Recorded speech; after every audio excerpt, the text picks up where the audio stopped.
born in Nourishell, New York. When I was about 4 years old, my parents moved to West Arlington, Vermont. Then I went to college at Haverford College outside of Philadelphia and was an English major. And I had no interest in being an artist until, really by accident, I took a sculpture course in my junior year, and I just fell in love with sculpture. Originally, I think what drew me to sculpture was working with materials, working with clay, working with plaster, working with stone, and the combination of that and the three-dimensionality of it. My father grumped and groaned for 2 or 3 years after I told him I wanted to be a sculptor. He said being a painter, like my oldest brother Jarvis was not very economic. Being a poet, like my middle brother Tom was less economic, but he said the worst thing he could think of for making a living that there was being a sculptor. And I've proven him wrong.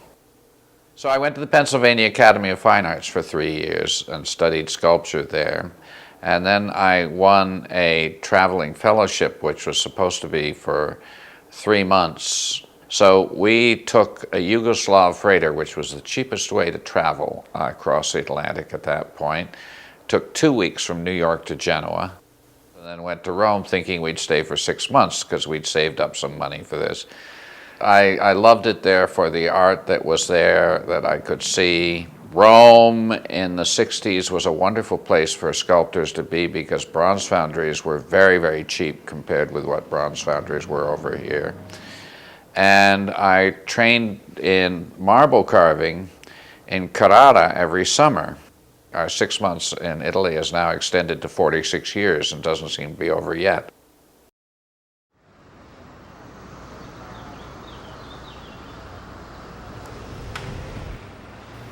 Well, I work essentially in 3 different materials.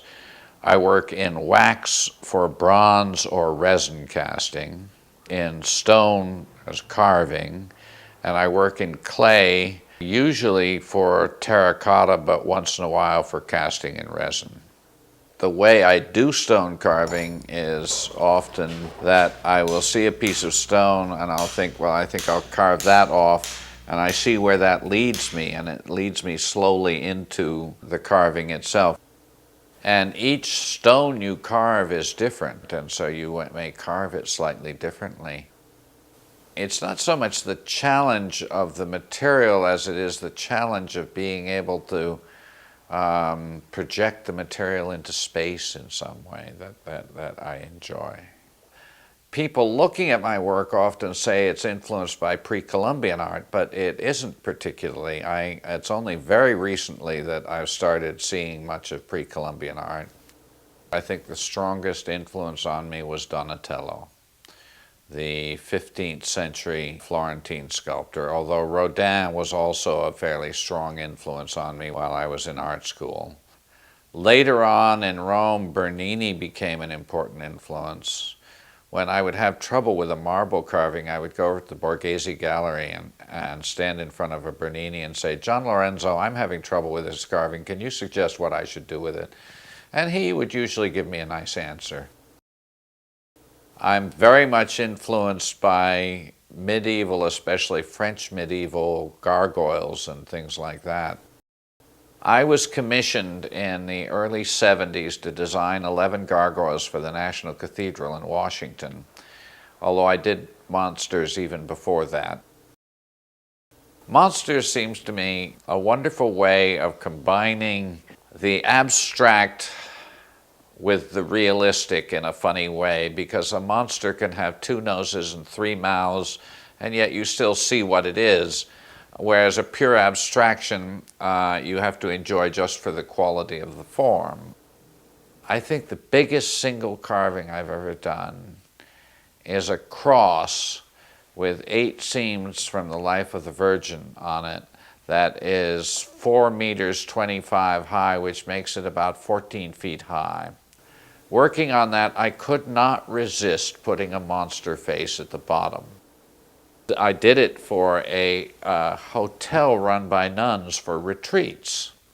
And while I was working on finishing it, there was a retreat there, and the priest who was leading the retreat came out And he looked at it, and then he looked at the monster face, and he said, "What does that mean?" And I thought for a minute, and then I said, "Well, that's nature, and nature is neither good nor evil." And he thought for a minute, and then he said, "St. Augustine, City of God, chapter 15, verses 3 and 4. You have perfectly illustrated what St. Augustine says about nature." I thought that was one of the funnier. Wow, that's pretty funny.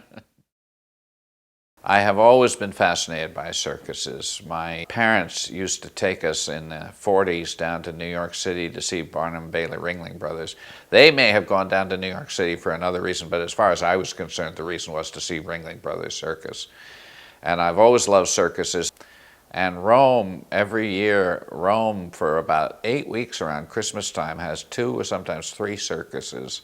So I used to go to the circus all the time, and I'd go to the circus and sketch, and started doing acrobats, and still do forms of acrobats.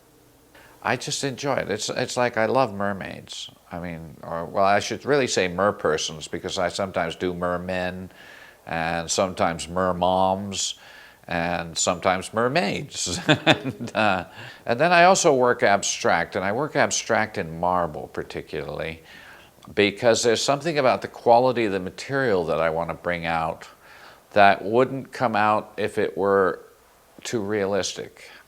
And I like the varied textures you get in marble with using different tools.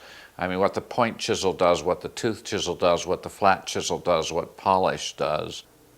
I like to combine these in one carving. I've always found the way Baroque sculpture projects things out into space and things is as a challenge. So I like carving in such a way that it's a challenge to me to be able to carve it so thin and so delicate, and I just enjoy carving. I've been a long way. I've done a lot of things. I've done a lot of sculpture and a lot of traveling, and I look forward to being able to continue to do the things that I've been doing and enjoy doing them.